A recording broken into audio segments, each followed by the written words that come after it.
Going to Chicago was really special for me because I grew up spending my summers there. It's where my family's from. I knew that Jackie had been following some rescues in Chicago on social media. And for me, as a kid, even into my adulthood, I never knew that there were dogs needing rescue. Most of my family members had bought from breeders or pet stores. I didn't even have a dog growing up. So this trip to Chicago was actually really eye-opening for me.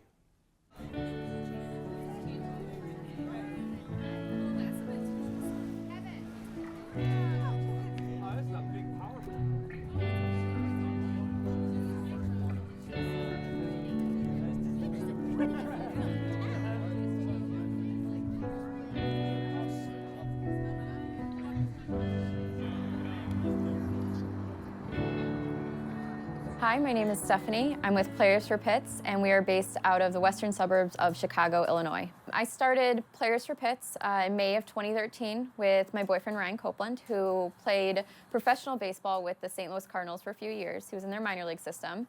And we started it because throughout our time in professional baseball, we met a ton of different baseball couples and families who loved pit bulls, and some had pit bull mixes of their own.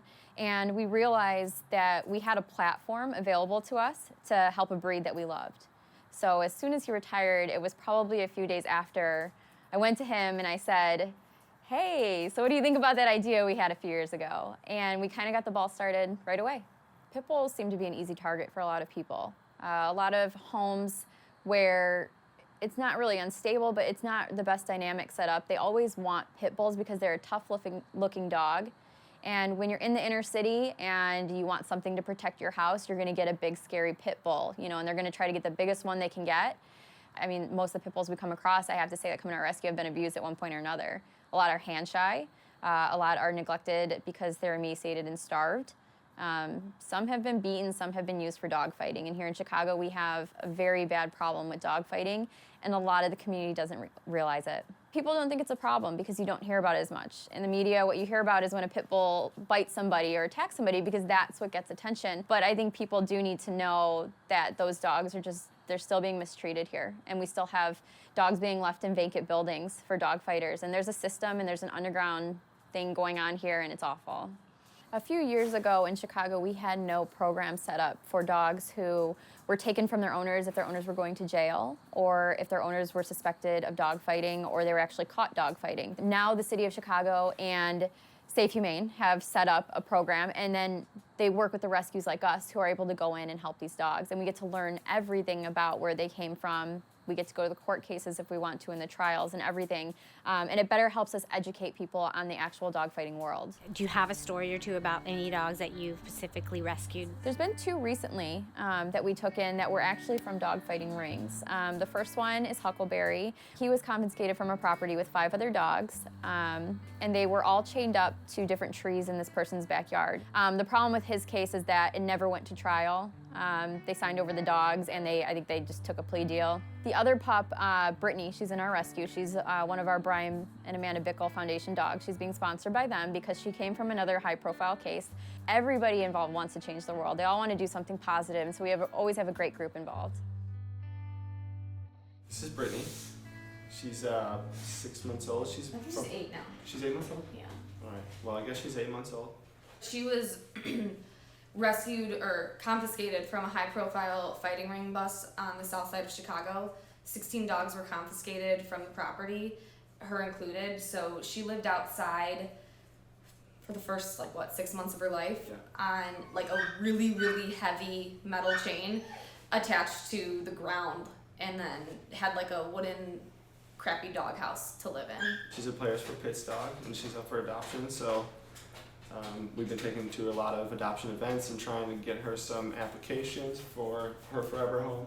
There really are so many pit bulls. So many people are breeding them, especially in the city, and either are breeding them to sell them because their litters are at least 10 a litter, and they'll sell 3, and then the rest end up in the shelter. I didn't have a dog growing up or anything, and I didn't know much about owning a dog or any of the things that come along with it, especially not being in a rescue. But now It's become a giant part of my life and our life together. So He loves them more than he loves me. That's not true. Maybe. The bond that, sorry, I couldn't answer your question. That's The okay. bond that him and Cole have, it's ridiculous. Tell us how you came across Cole the Wonder Pup. When we first got him at 6 weeks old, he had open wounds on his front nubs, so he does not have front legs, and he had a really bad infected back paw. So he was at Chicago Animal Care and Control. The rescue actually caught him on the way to the euthanization room also. Yeah. So they were walking him to the euthanization room when the To be rescue put down. stopped the worker at CACC and said, "We'll take the dog." Like, he's a mama's boy, but Cole checks in with Kevin 20 times a day. We're definitely a team. They kind I of, would say that. they're on the same wavelength, for sure. What would you say to other guys out there about rescuing or getting involved with dog rescue? I would say definitely get involved. It's something that we constantly are working towards together, and I think it's done a lot for our relationship in general, but it's also it's a sense of pride knowing that you're doing this for the dogs.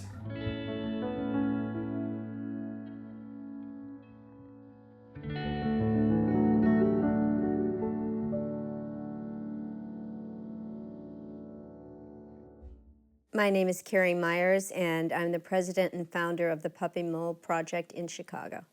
How has the Puppy Mill Project brought some change and awareness that has turned into a positive for people? We're really proud of what we've gotten accomplished. It's all really word of mouth, and we do a lot of expos, we do public speaking, we go into the schools, and people start to know about what we're doing.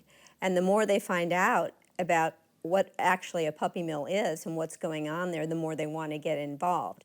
There's about 2 million puppies a year being bred in puppy mills, and they are being sold in pet stores, and they are being sold on the internet. The AKC is making money on every puppy mill puppy that you see in that pet store. It's really a very shady business, and it's always money over morals. You know, everybody's hung up on this purebred thing. It's like, you know, my attachment to a dog is an emotional thing, whatever that dog happens to be. And I don't think enough people realize that, you know. Rescue, for me, always the way to go.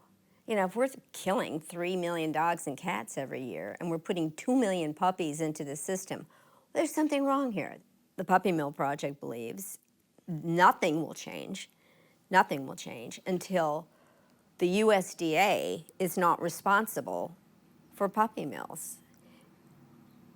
These are not agricultural animals. These are dogs. These are family members. They sleep in your bed. They can see in the face. These are cats. These are ferrets. These are rabbits. There are mills for everything. This little girl was rescued. I got her 2 weeks after she was rescued from the mill. She does things now that she wouldn't have done a year ago or 2 years ago. And she's taught me a lot. They always teach me. And it really is. It's about loyalty. It's about trust, all the things that other people say as well. But this one, the fact that she can trust a human being again after living in a cage for at least 8 years, I mean, that's a big thing. There's a lot of people, a lot of organizations, several strong, outspoken organizations that will start saying, well, we can't close this down. It's about rights. And first they come for your dogs, then they come for your cows, and then they come for your guns. You know, I don't want your cows right now, and I don't want your guns. Okay, you take care of that. But I do want your puppy mill dogs, that's right. Because this is a huge, inhumane, immoral industry in this country.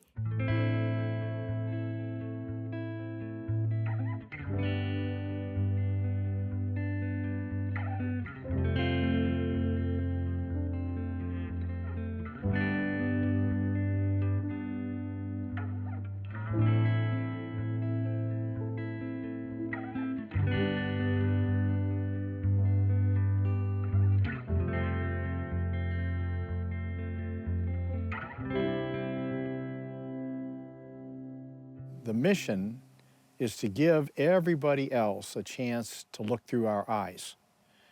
And most important of all, to look into the eyes of the victims.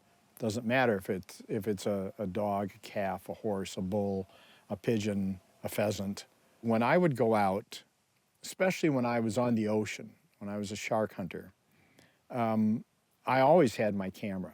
When I decided to help animals instead, what I found was all these organizations that wanted to run around and chant and carry signs. I found I wasn't a good protester. What I wanted to do, and what wasn't happening in the movement at the time, was to go out there and document and expose the things we were unhappy about. When we first started going after pigeon shoots 25 years ago, 25 years plus, you would find them right on the side of the road. And you know, they just did what they were doing. So we came in with our little handheld cameras. And so then the pigeon shoots started moving farther away from the road. We started getting long-range cameras. Then the pigeon shooters started going up hills and over and past shrubs. So we got high pods, which are back here, that can raise a camera 30 feet up into the air. So then the pigeon shooters literally start going up mountains behind stands of trees that are 50 feet high, and that's when these babies came in. Because, you know, now, so okay, you want to go behind 50-foot trees or up a 150-foot mountain or something like that, great. We'll go 400 feet up. How's that work for you? And it works pretty good. There's a misconception out there that animal abusers are these toothless, inbred, trailer trash type people. The worst of them are the wealthy ones. The worst of them are the doctors and the lawyers. You go into the bull rings, you'll find, you know, the working class people are definitely there, but it's the aficionados, the educated ones, the rich ones, that are the really bad ones, the really bad guys. Just as on a personal level, like, why do you do this? Hunting. I'm still hunting. It's just I don't hunt animals anymore, I hunt assholes. And I really, it's open season on assholes, and they're all over the place, and it's a little bit of a payback, you know, for having killed as many animals as I did. You know, we don't, for the most part, go after traditional hunting. Not because we support it, because we don't. But we're kind of going after the worst. For me, it's not a matter of animal rights, it's a matter of human responsibility.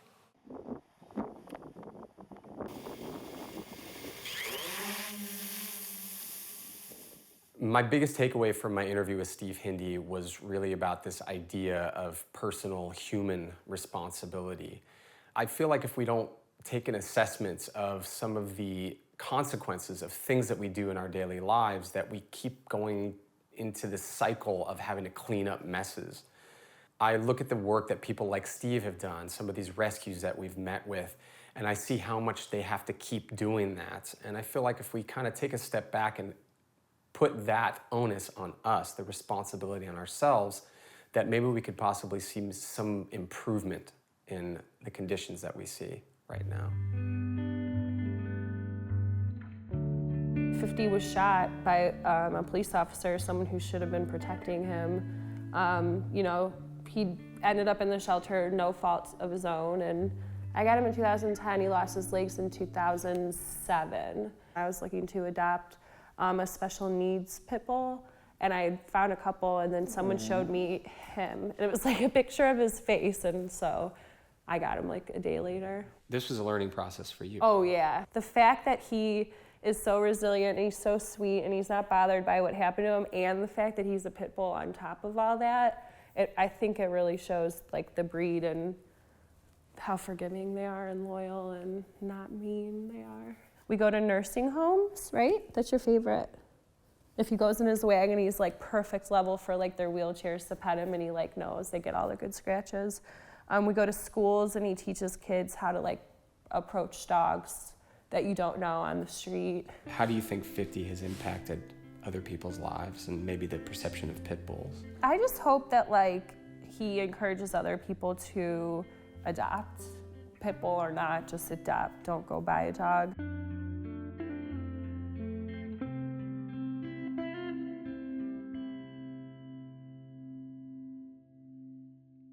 One of the things that kept us coming back to Chicago was the collaboration that we were seeing among the rescues that we were meeting.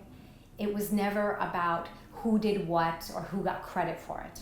It seemed like they were all on the same mission and willing to work together to minimize the problem that was affecting their city and really the entire state.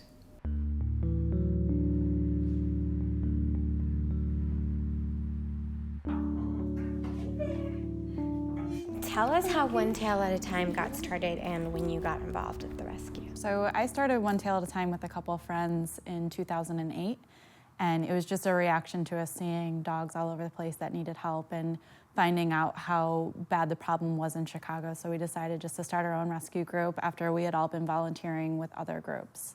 All the dogs we get are either from individuals who can't care for their dogs anymore, need a place for them to go, or we get them from shelters that have them on the euthanasia list or don't have room for them anymore. Frankie came to us from Alabama with a couple of his brothers and sisters.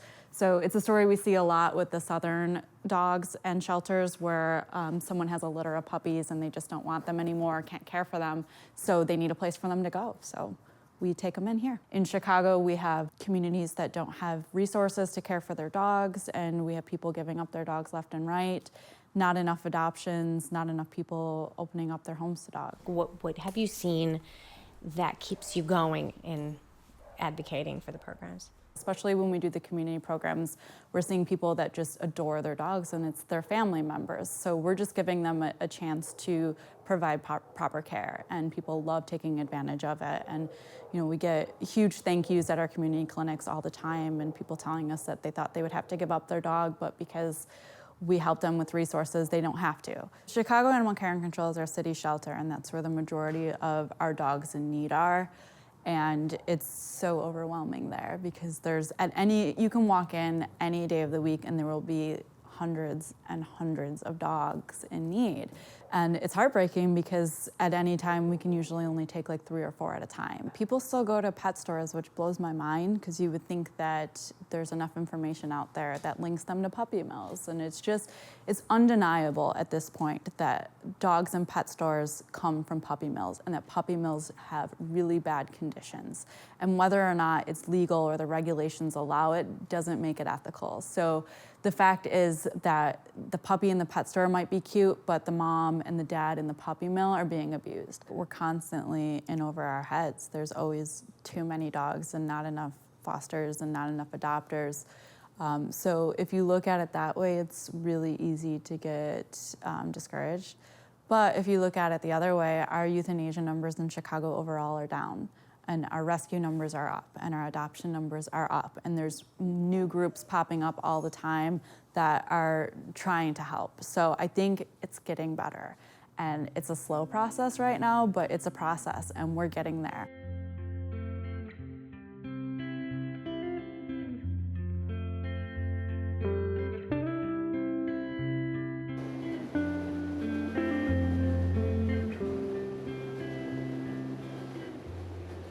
Safe Humane came out of another organization that was about sharing public spaces wisely between people who have dogs and people who don't. We sort of see ourselves as a community rescue, and that community necessarily includes people and animals. We focus on dogs. Dogs make the difference because of their millennium-long special bond. So the human-animal bond is incredibly important. But we also use that as a way of building education, of advocating for the right things. And then fundamentally, what underlies everything we do is giving second chances, whether it's to people or to dogs and communities, getting everyone to work together to make better communities and opportunities. Our newest program is called VALOR, which stands for Veterans Advancing Lives of Rescues. And fundamentally what it means is taking veterans who have either been diagnosed with or struggling with PTSD, who may have a hard time getting housing or jobs. They come in and work with our court case dogs, the dogs who've done the time but not the crime, who've been saved, rescued from abusive situations. We put them together in order to get the veterans to help them prepare to go to rescue into adoptive homes. And as one of our veterans said, we've both got PTSD and we both can overcome it, and hugely powerful to see the healing and the connection that happens for both species. Lifetime Bonds is one of our key programs that focuses on bringing at-risk youth together with at-risk dogs. And what it provides them is a way to connect. And then we try to teach them those tools so that they could go home and be advocates for safe, humane communities, but also know how to train dogs well, using good relationships as the basis. It's another one of our ways of trying to have a non-traditional alliance of people who just want the benefits of the human-animal bond and want to do something about the violence that's connected, and we all know now is connected between violence against animals and violence against people. 10 years from now, when you talk about the canine condition, I am sure you're going to have some of those people who've talked to or been in programs like that who will be able to talk to you about how far things have come in those 10 years. It's inevitable. We are changing minds and hearts, and you can look at it by seeing what's happened with dogs over the years and how much better off we all are.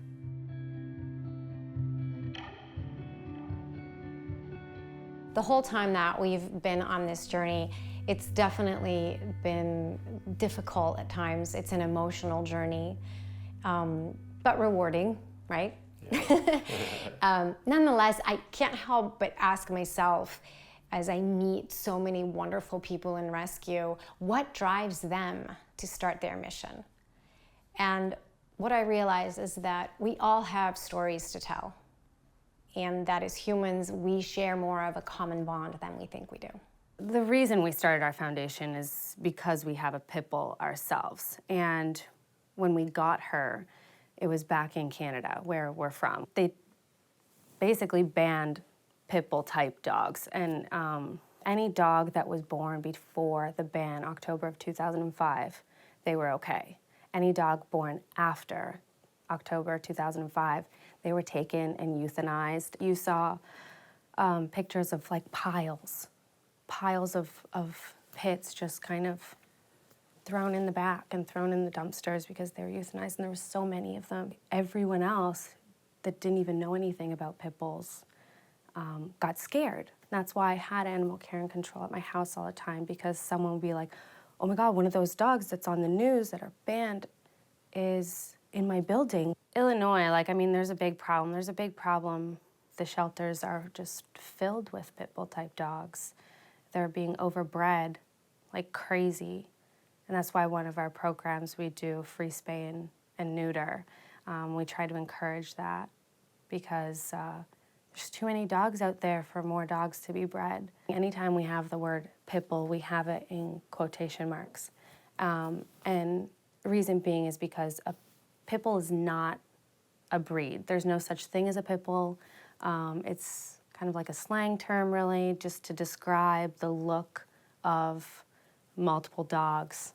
If a dog is walking down the street and it has a chain for a collar and a chain for a leash, that doesn't really show these dogs in a positive light. That dog could be a really good dog, but it gives the idea of the dog being aggressive or mean. A lot of these people that come in with, chains or things like that is because they don't have the resources to have like a good harness or a good leash or anything like that. So, every time someone comes in, we take them and we have pictures of at the end of our clinics where we have piles of chains or rope.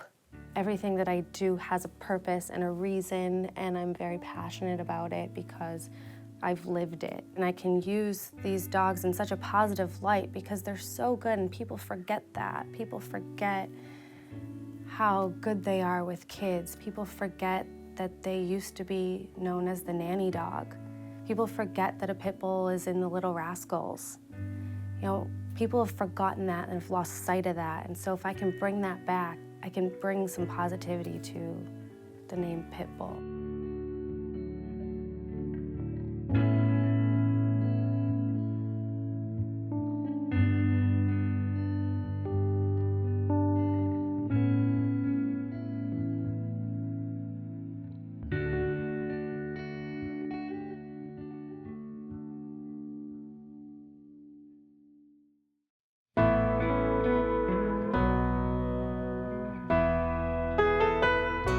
when I don't know where to go, and I don't know where to turn to. I know at least that I got you. And when I'm feeling sad and lonely, and I need someone to hold me, I know at least that I got you. When life doesn't turn out like I planned, then I need someone who understands what I'm going through. It takes a lot to keep up our defenses, broken hearts, white picket fences, and days gone by. But when there's nothing left to do, it's right.